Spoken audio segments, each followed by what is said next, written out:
Hello, and welcome to part 1 of chapter 14 on the liver. This first part of the recording is probably going to be the longest of 3 parts that we will get to. In this one, we're going to cover the normal anatomy and physiology of the liver, and then we'll talk about all the things that go wrong in the other sections, I mean. All right, so I'm going to super simplify the liver. I'm going to use some analogies. And let me just say, I know several of you have told me how much you appreciate the analogies, and I really appreciate hearing that. They help me in understanding, and they help me in remembering and organizing information. I will never test you on an analogy. They're not perfect. They're just a tool to help us understand things better. So I'm going to talk about the liver and different characteristics of what the liver does, but there's a lot of overlap. And so please, if you find overlap, and do not sweat it for a second, thinking, I don't know which, is it filter or is it kitchen? It doesn't matter. There's a lot of overlap in these functions. Okay, so let's talk about the liver. It is not a super sexy organ. So it's not the leading man kind of organ, but it's a really exceptional character actor, if you know what that is. It's the one who gets the small part, and in community theater, it's sometimes the same person, changing costumes and doing all these different jobs. Like they're the bailiff in this scene, but then they're a prisoner in a different scene, and I feel like that's what the liver's doing. Oh my gosh, it's this big brown lump, right? And it's just not super enticing. But as we learn more and more about what the liver does, it's really extraordinary how many different roles it plays. And so as a way of trying to organize our thoughts, I very roughly broke the activities of the liver into 3 main categories. Filter, that is, blood's going to go through the filter, blood's going to go through the liver, and some stuff is going to be taken out. Kitchen, this is a very broad category. And by kitchen, I mean some materials are going to come in. There's some chemical reactions that are going to happen, and then something different will be at the end. Some things will be ready to use, and other things will be now ready to get rid of, and then finally, storage unit.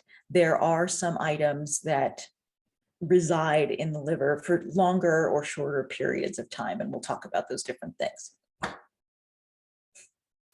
All right, to understand the filter and where some of the materials are coming from that are going through this organ, we have to understand the blood supply, and it confuses everybody, and it's usually explained badly. So I'm going to try to explain it in a different way from how I usually see it explained. And I'm going to show you a diagram that you've seen before when we were in the circulation chapter. And we used this diagram to talk about the pulmonary circulation versus the systemic circulation. Remember, it's the patient's right side of the heart that the blood's going to be right back. It goes just out to the lungs and then comes back. And then the blood that goes to the systemic circulation that has left the thorax, that's coming out of the left side of the heart. Okay. What all of this has in common is that the blood leaves out of an artery, it goes through a capillary bed, and then returns to the heart in a vein. And that's true in the pulmonary circuit, and it's true in the systemic circuit. Blood leaves through an artery, goes through some capillary bed somewhere, and then gets recollected into a vein and back to the heart. And that is true in the liver, and it's true in the kidneys. So there's artery supply and there's vein recollection. This is the part that's weird. People always focus on the liver being weird. The liver is actually pretty normal. What's weird is what the GI tract does. It gets its blood supply, it has arteries supplied from the heart, The blood goes through the capillary veins around the GI tract, around the base of the esophagus, the stomach, the small intestine, large intestine. And instead of just being recollected and going straight back to the heart, that is the blood that gets into this other vein that then dumps into the liver. That's why the liver has the two blood supplies. It has the artery blood supply from the heart, but then it also has this big amount of blood coming from the GI tract. And that explains two things. One, it explains, there's double blood supply. But the other thing it explains is how it can act as such an effective filter. And remember last week when we talked about the GI tract, we said this is the receiving department. This is how you pull things into the body.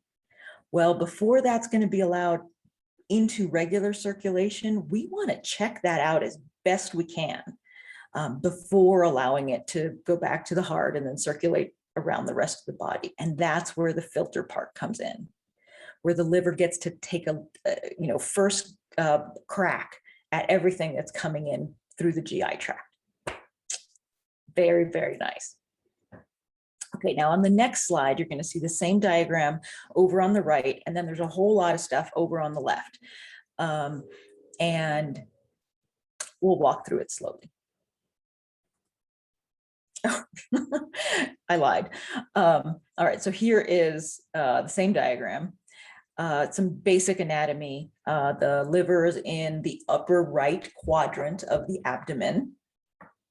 If it helps you at all, I tell my general anatomy students, the liver's this big structure. I think it looks roughly like a lowercase r, which as a student helped me to remember that's on the right side of, mostly on the right side of the abdomen. It's divided into these great big lobes. But again, just, I don't know, it's just not a very elegant looking organ. And then the lobes are further divided into lobules. And we'll go over these in a little bit more detail so you can understand how the blood flows and how it's, how the filtering happens. Okay, so here's the blood supply issue. The oxygenated blood, like for all of the organs of the body, oxygenated blood is coming from an artery coming from the heart. But in addition to that oxygenated blood, the liver is also getting a bunch of blood, but this is the blood that's like, could you check this for me before it goes to the rest of circulation? I'm never going to test you on exactly how much, but some of you will be wondering this. And so about a quarter of all the blood that comes through the liver, about a quarter of it is coming straight from the heart. And then 3/4 of what's coming through is that, screen this blood before it gets to go out the rest of the body. That blood that's coming through this so-called portal vein system, that is the name of this vessel. That is recollecting all of the blood from the GI tract and bringing it to the liver. It's called portal vein. I think of it as portage. If you have a boat in a river and you have to go to a different river, you have to pick up the boat and walk with it to the other river to continue your travels, or from one lake to another. I don't know, just it helps me to think about, okay, this is that kind of blood. It went through this capillary bed. Now it has to get recollected and then shuttled somewhere else, and then it can go through another capillary bed. So that blood, the portal blood, it's going to have a lot of nutrients from the gut. The small intestine was doing all that absorption. And it's also recollecting blood from the pancreas. And remember, the pancreas is going to be releasing insulin and glucagon at different times. And so one of the first organs to get that signal is the liver. That's what I mean by hormones from the pancreas. So these two sources of blood, they mix, they're not kept separate in the liver. And they pass by the liver cells, the hepatocytes, and some immune cells, because remember, we are checking everything that just came in through the receiving department that has its own immune cells, but there's some more immune cells in the liver also checking for anything that needs to be attacked. And then I'll show you the central vein shortly.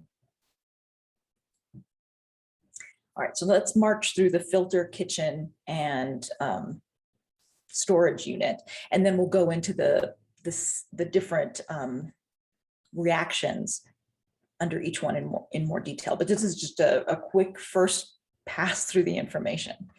All right, so filter, we already mentioned the blood gets, try that again, the liver gets blood directly from the GI tract, from the receiving department. And so it neutralizes toxins like alcohol and medications. We don't think of them as toxins, we think of them as medications that are useful, but our body perceives them as foreign things that need to be metabolized and gotten rid of. And then remember the immune cells, the macrophages and dendritic cells. These are part of the innate immunity, and they're screening for bacteria or toxins that might be coming through the body. So that's filter. Then let's do kitchen. There's a lot here. So kitchen, remember, this means reactions, chemical reactions that are going to be being done. We're cooking, we're changing things. Remember the three macromolecules we deal with the most are carbohydrates, proteins, and lipids. And there's stuff happening with each of those categories. The carbohydrate processing I'm going to save for a little bit later. What I'm talking about is the glucose that comes in and gets made into, put together into glycogen, but we'll cover that shortly. Then there's protein synthesis, and a lot of it. Remember, we've been talking throughout the semester about, we just say it as an aside, oh, and it's made in the liver. This is those proteins that we've been talking about. Albumin is the one that the liver makes the most. So it's a protein that is in the blood. It's the most common protein in the blood. But on top of that, there are all the things that we've talked about before, the clotting factors, all the Roman numeral ones, they're all made by the liver. The complement proteins, part of the immune defenses, innate defenses, that's all made by the liver. Alpha-1 antitrypsin, we mentioned this when we were talking about emphysema and how this is the protein that's supposed to act against the enzymes that are breaking down the elastase. That's that protein. And there are others, and we'll talk about the others as well. I just wanted to give you a smattering of proteins that we've mentioned before. Okay, so that's carbs, proteins, and now lipids. Yeah, the liver can make cholesterol. Cholesterol, you'll recall, is that 4-ring structure. It's a lipid, meaning it doesn't dissolve well in water, but it's the basis for making the steroid hormones, for making vitamin D. And there was something else I wanted to mention about this. Oh, some people who have elevated cholesterol levels can try desperately to limit the cholesterol that they take in their diet, and they still have high cholesterol numbers. And it's because we make the cholesterol, our livers make the cholesterol for us. And so we're finding that a lot of people's cholesterol numbers are related to what their livers are doing. And then also the liver's the one that makes triglycerides. When we have extra food, we have extra fuel, the liver detects, and we can talk about the mechanism by which it detects that there's excess fuel, there's excess energy, and it says, I'm going to store some of this for later. So it makes triglycerides. Those are the 3 fatty acid chains that get stored up, it gets stored away in adipose tissue. Thanks, liver. Because yeah, we'll use that later. All right, so those are the processing of those 3 macromolecules. Now let's talk about some waste molecules. And you could put this in with the filter category. So we take things from the blood, the liver takes things from the blood, like for example, bilirubin. And I'm going to remind you where bilirubin came from, and I'll remind you on another slide too. It's from the red blood cells that are getting recycled, specifically the heme group. After the iron's taken out, we've got to get rid of that heme group. That's where the bilirubin comes from. And the liver takes care of that for us. The other thing that it deals with for us is ammonia. And that came from the breakdown of the amino acids. Those were amino acids are the subunits of proteins. If we're not using the proteins to be proteins, if we're using them for fuel, we take that amino group off, and that's got to go somewhere. And if we don't do anything else with it, it becomes ammonia. But the liver is looking out for us, and so it combines a couple of ammonias together in some other things to make something called urea, and we can pee that out. And the liver also processes medications, drugs. Then there's some stuff that leaves the liver and leaves circulation. There's some stuff that leaves the liver. Let's put it that way. And that stuff that leaves the liver is known as bile. Bile is a mixture of recycling, things that are useful, they're going to be used, and then they're going to get sent back to the liver, and some trash that just needs to go out. And so unlike where most communities have the separate bins for the trash and the recycling, the liver just puts it all in one bin, puts it out, and then says to the intestines, figure out. Some of that is trash and some of that we're going to need back. Take what you need, and then, get rid of the rest in the stool. And what I'm talking about for recycling are the bile salts. These are the things that are needed for breaking up the fats in the digestive system. And so they're necessary for fat digestion and absorption. Those things get used and recycled. They go back to the liver, and they can go back to the liver in the course of the same meal. They can go through this trip a few times.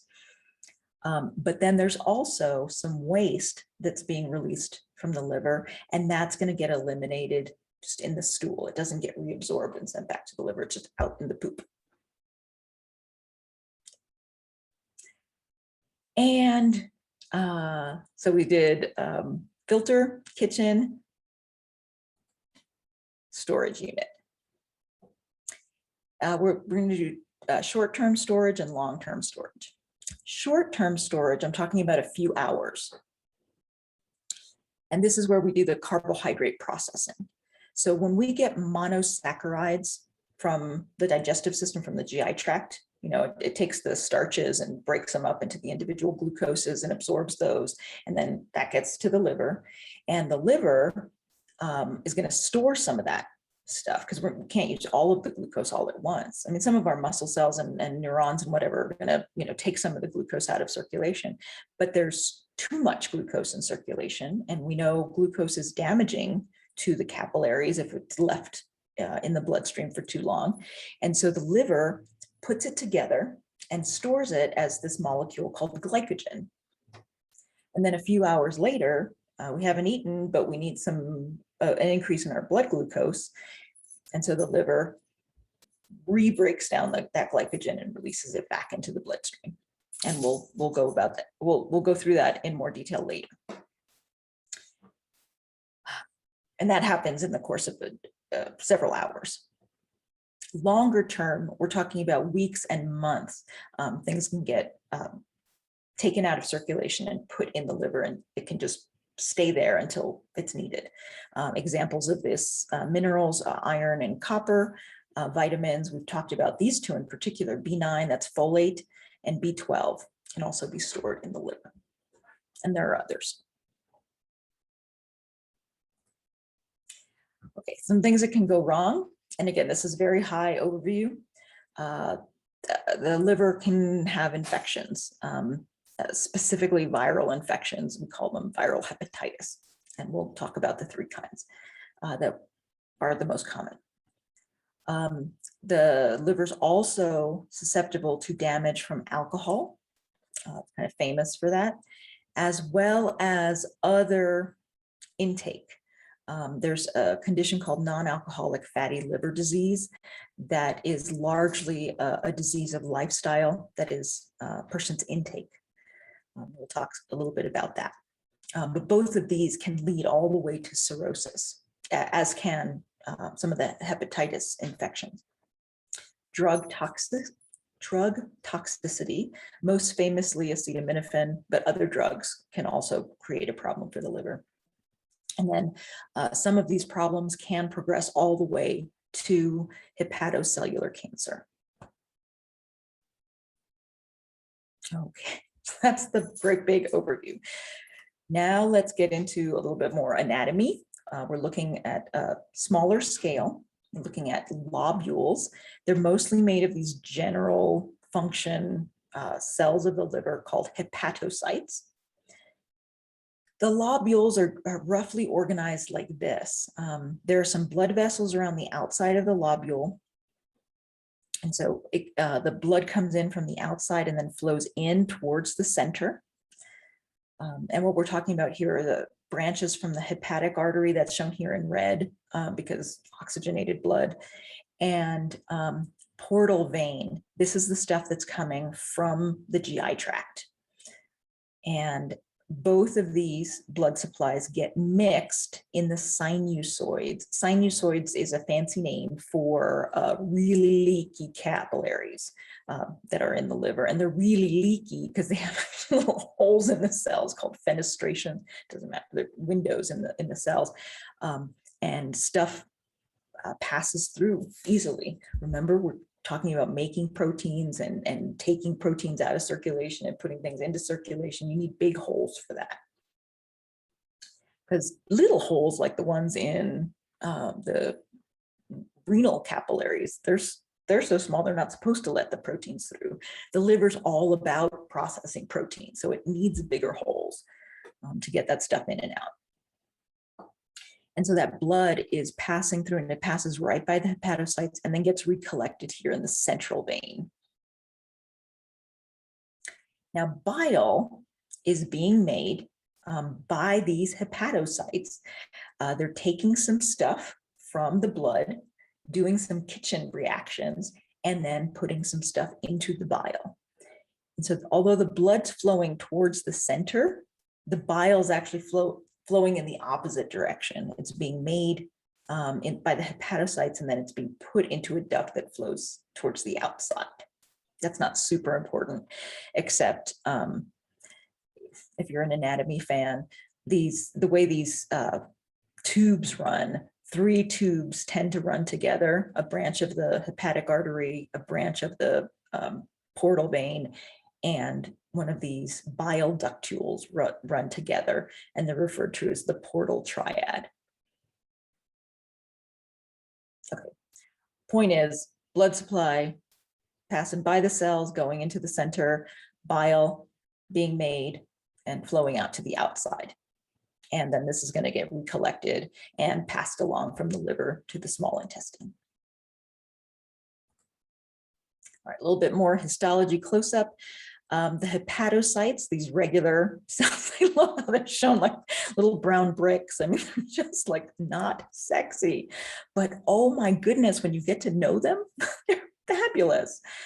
Yeah, so they highly permeable capillaries, plates of hepatocytes, and then there's lots of these immune cells, macrophages and dendritic cells. Portal vein, the arteriole on the outside, and where is it? The bile duct, the triad.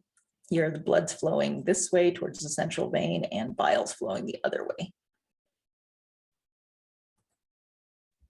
All right, this is not super important for you to know, but I wanted to make this point, and that is hepatocytes are not magic. They're cells like every other cell. They've got organelles like every other cell. And so they do a lot of different reactions and kitchen work. but they do it the way other cells do it, for example, there's an abundant rough ER, the rough endoplasmic reticulum. You'll remember the rough part is because of the ribosomes stuck on the outside. Ribosomes are all about translation, all about making proteins. So lots and lots of rough ER in a cell that's going to make lots and lots of protein, albumin, complement proteins, all those different proteins get made in a cell, and then that gets shipped out through exocytosis, which you remember learning about earlier this semester. There's also lots of smooth ER. That's where a lot of the lipid metabolism reactions happen.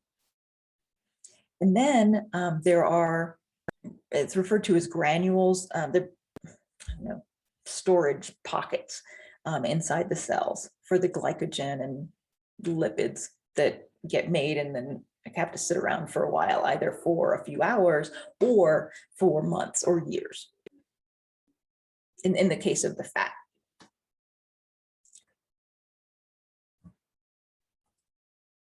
All right, back to gross anatomy. The bile duct is what we're going to look at. So the liver, this big, this is where I was saying it looks roughly like the lowercase r. So you can remember it's on the right side, mostly on the right side. It does go all the way over to the left side. Let's see. So the bile is being made throughout the liver and it's getting recollected. We're getting collected into this bile duct. And here, where it's going to empty into the small intestine, this is the duodenum, some people say. If we're not actively eating, there's a little sphincter there that stays mostly closed. And so this bile builds up here and can back into this gallbladder. And so between meals, we build up some bile and we save it for later until until we eat something, especially something that has fat in it, then that bile gets pumped out so that those bile salts can help emulsify, can help break up those fat globules. This common bile duct joins with a duct from the pancreas that's shown here a little bit better. So the bile duct is here, and then the pancreas is also making its digestive enzymes, the proteases, the lipases, and the amylases, and those digestive enzymes come together into the duodenum along with the bile salts. The sphincter of Oddi, somebody's name. I have a preferred name for it, the hepatopancreatic duct. It's just, the hepatopancreatic sphincter. It just is more descriptive of what it is. Oddi was the guy who first described it. All right, so let's talk about some kitchen functions. The liver, along with the pancreas, plays a really important role in maintaining normal blood glucose levels. This diagram is not from our textbook, but I think it nicely illustrates this point. Normal blood glucose levels are between 70 and 110 milligrams of glucose per deciliter. You probably all already know that. As blood glucose levels rise, such as after we eat, they don't have to even come out of this range. They just have to be on the trajectory upward. The pancreas is going to secrete some insulin. And that insulin is a signal to cells that have receptors for insulin. Those cells are going to bring the glucose from the blood into those cells. And that means cells of the body, the muscle cells, the neuron, they're going to bring glucose in. But so are lots and lots of cells in the liver are going to bring lots of glucose in. The cells around the rest of the body are going to be using the glucose. The liver is going to be storing some glucose for us. But if it stored it just as glucose, that would draw so much water into the cells that it would be non-functional. And so the glucoses are bound together to form glycogen, that branching carbohydrate. And between those two things, taking the glucose into the cells as individual glucoses and taking it in and forming it into glycogen, the blood glucose levels drop and come back down into the normal range. A few hours later, we haven't eaten again, but our blood glucose is coming down.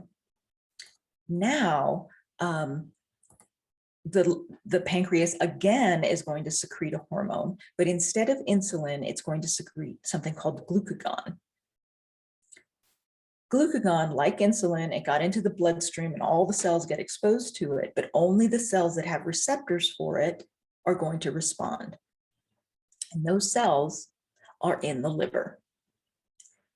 The liver's job at that point is now to break down that glycogen that it just made a few hours ago, break it up and release those individual glucoses back into circulation.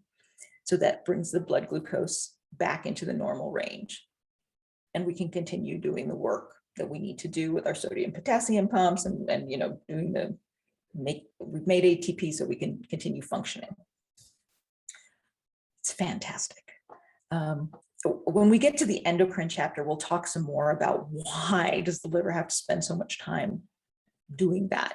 But that's a huge part of what the liver does every day, is help us maintain normal blood glucose levels.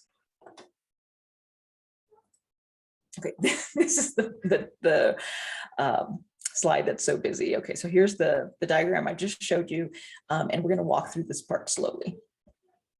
So there's some kitchen elements to this, and there's some storage elements to this, but it's basically the processing of the carbohydrates.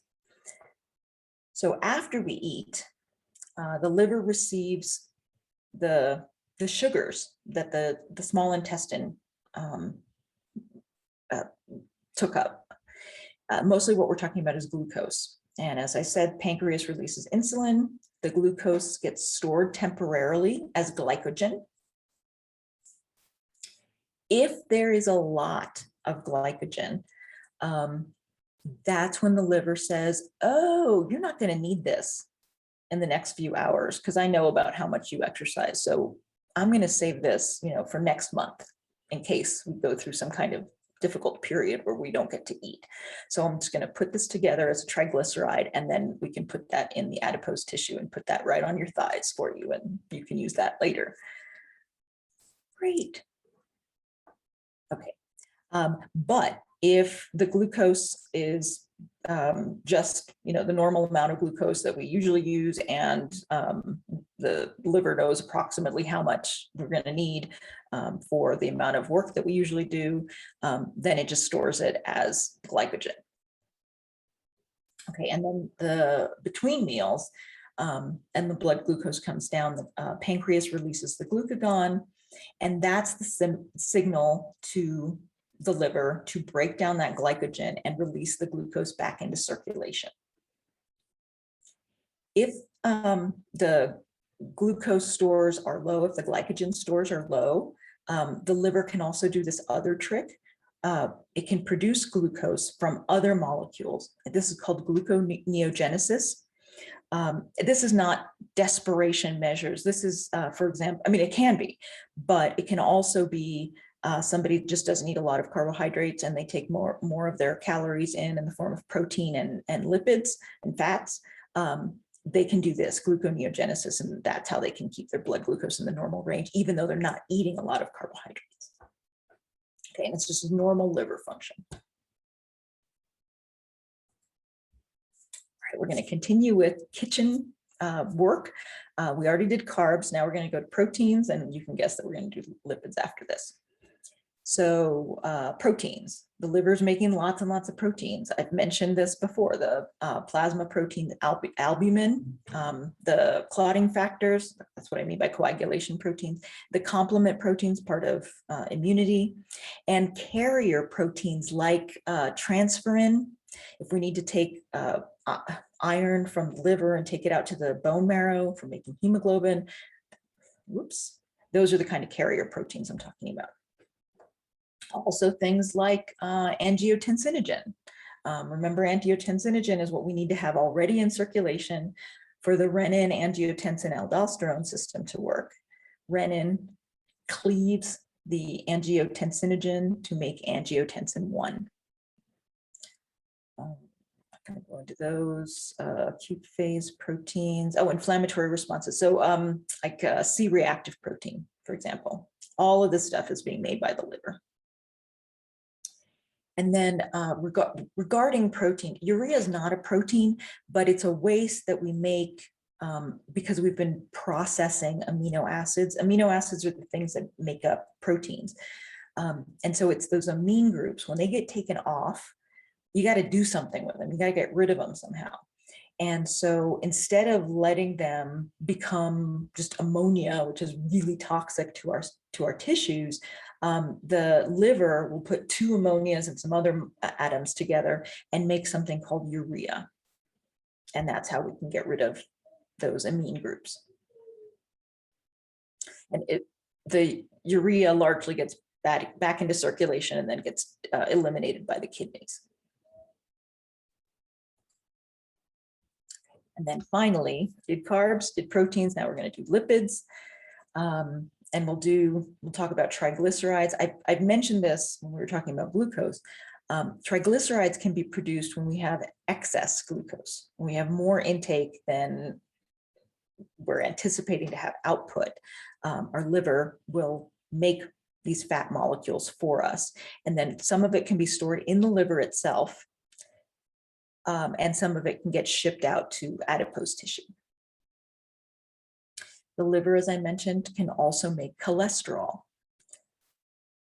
And it can also create the kind of shipping vessels for moving some cholesterols around, high density lipoproteins and low density lipoproteins. Related to livers, bile salts are not, what did I just say? Related to lipids. Bile salts are amphipathic. That means that they have the non-polar side on one side and the polar side on the other. These are the molecules that are necessary for breaking up the fat globules in the small intestine. These are, so they get into the bile, that bile gets into the digestive system, and then they get used for breaking up fats, but then they get taken up again in the ileum, in the late part of the small intestine, and then gets recycled back to the liver. And the bile salts can actually do that trip a couple of times, 3 times in the time it takes to eat a meal. So yeah, very efficient recycling system. All right, so summary of all of this. The nutrients come in through the small intestine and they get broken. These are the carbs, proteins, and lipids. So monosaccharides are the individual units of the sugars, amino acids, individual units that make up the proteins and lipids. They use the different colors. So this is all color coded.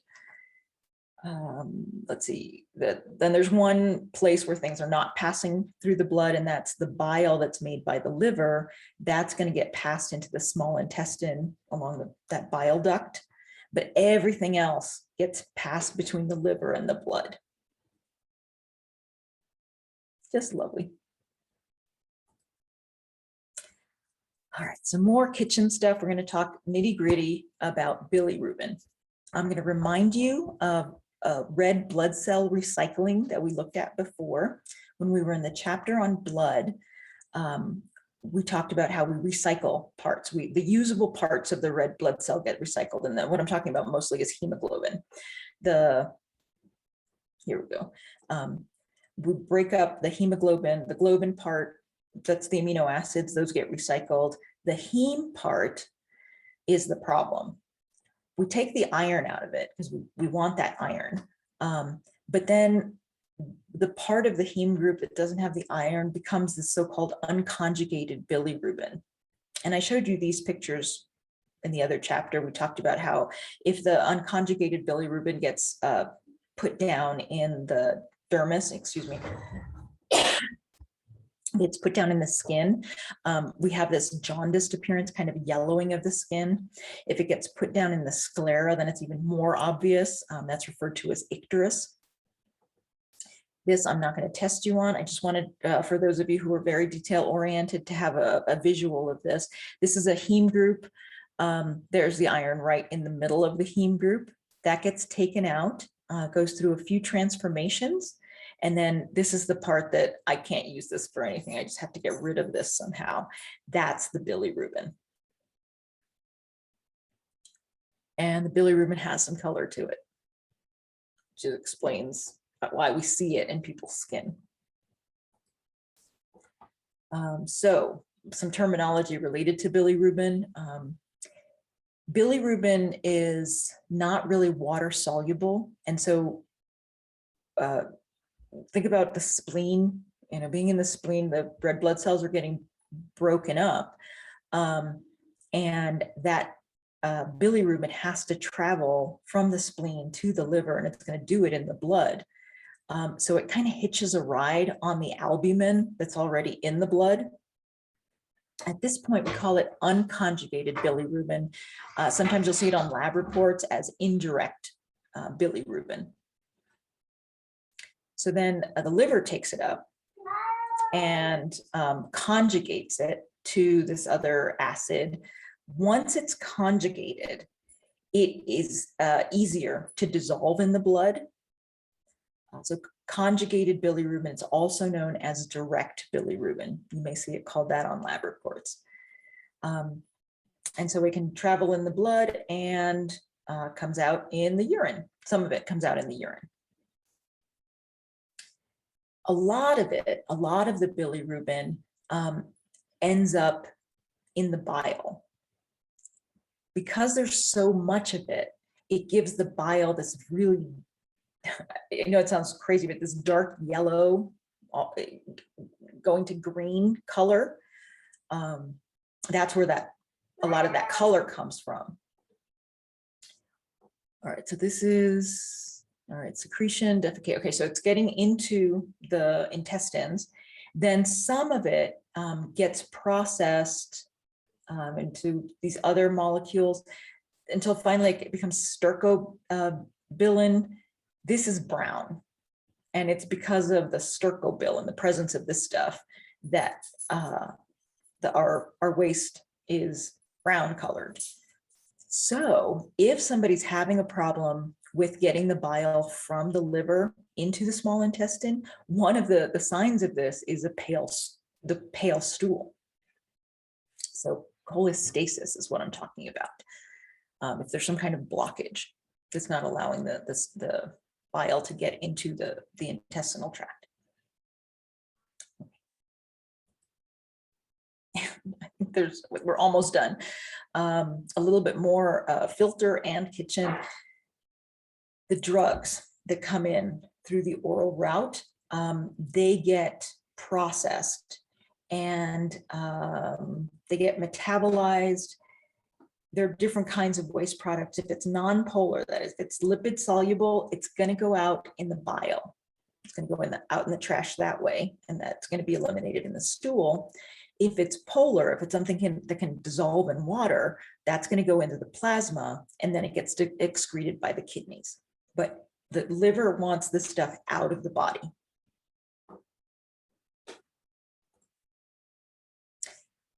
All right, so this is why the difference between orally administered medications versus IV medications. For orally administered medications, things have to come in through the digestive system, through GI tract. That's going to that blood's going to get recollected into this portal vein that goes to the liver. And the liver is going to get first crack at that blood.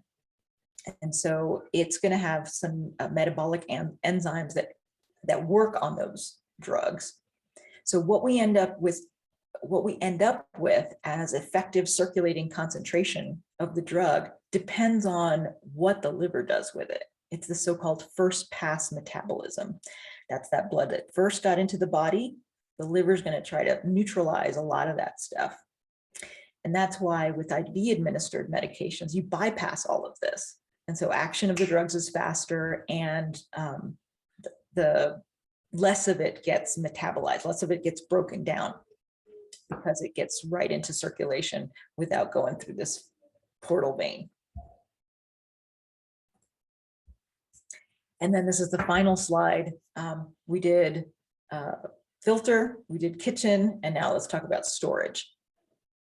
The things that get stored for the long term, vitamins, the fat soluble ones, all of them, A, D, E, K, and then the water soluble ones are primarily the two that we've talked about before, the folate, B9 and B12. These were the ones that when a patient is low in these, they end up making red blood cells really slowly. And so the red blood cells end up being really big macrocytic cells. It's a kind of anemia.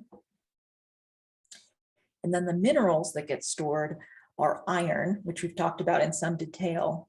They're stored attached to ferritin. Hundreds of iron atoms get stored in ferritin. And the liver also is responsible for making the proteins that transfer the iron from the liver to the bone marrow, and that's the transferrin. And then the other mineral that's stored here is copper. That is the end of part 1. See you in part 2.